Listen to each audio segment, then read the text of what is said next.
Volunteer 1, Volunteer 2, Volunteer 3, and Volunteer 4.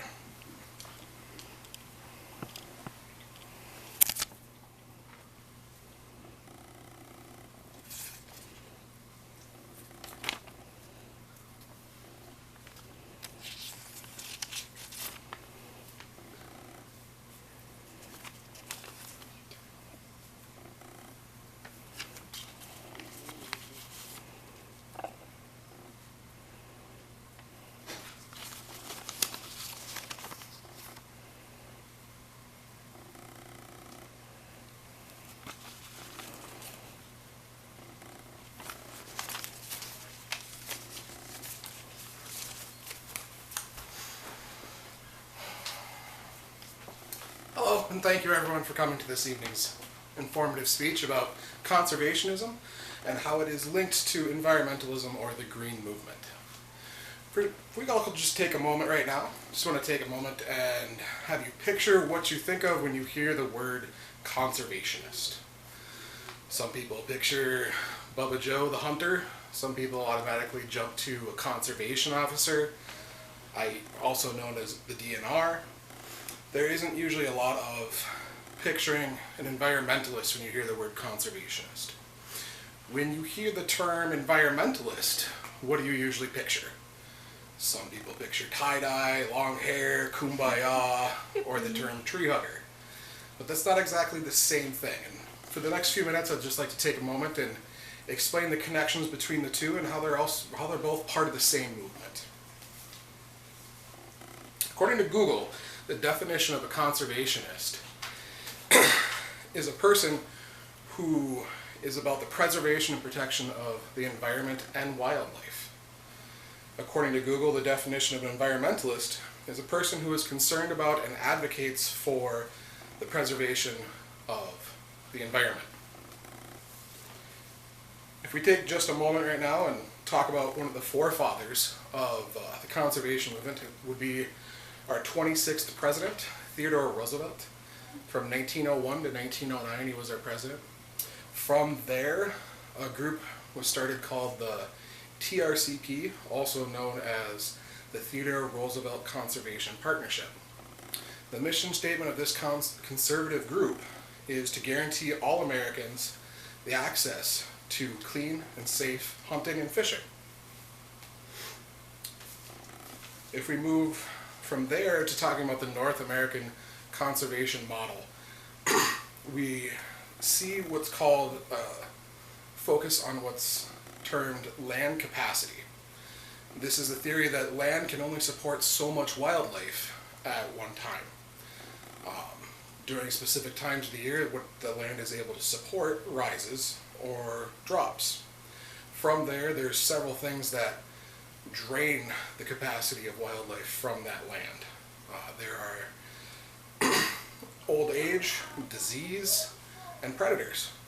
A very small part of that would be the hunters and those that reduce the population of the land by taking the animals.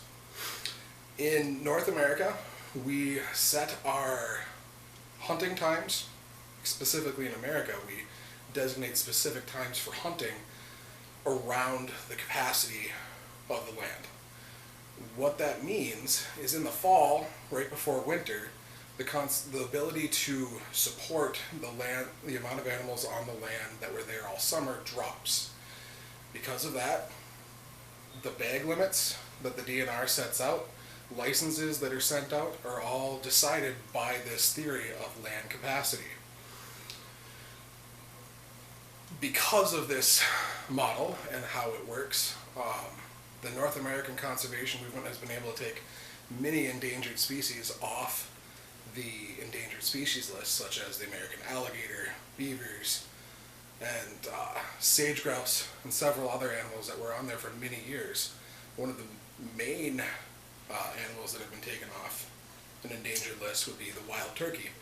For a while, the ability to hunt turkeys was almost non-existent because of overhunting. When the modern day conservation movement moved in, this is how we were able to control and help promote the restructuring of habitat for these animals and the preservation of their habitats. The mission state of the modern green movement is clean air, water, and land for everyone. One of the four mothers of the green movement was Rachel Carlson.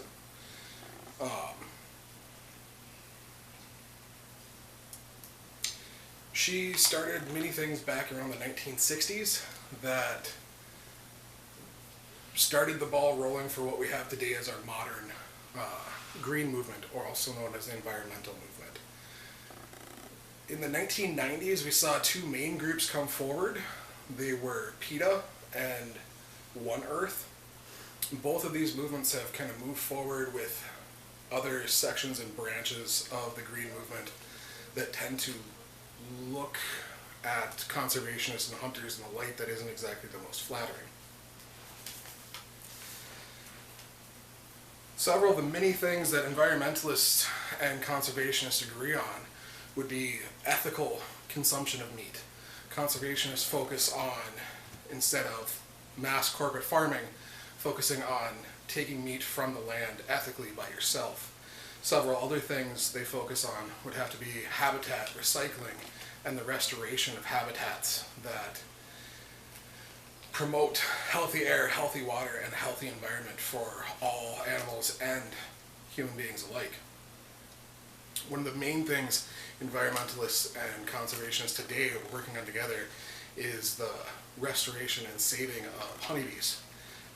Groups like Pheasant Forever do promotions on creating land and habitats specifically for pollinator projects to help promote honeybees and bring back that population.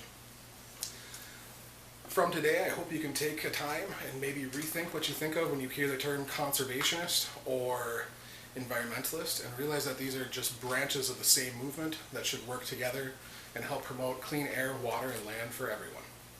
Thank you, and have a good day.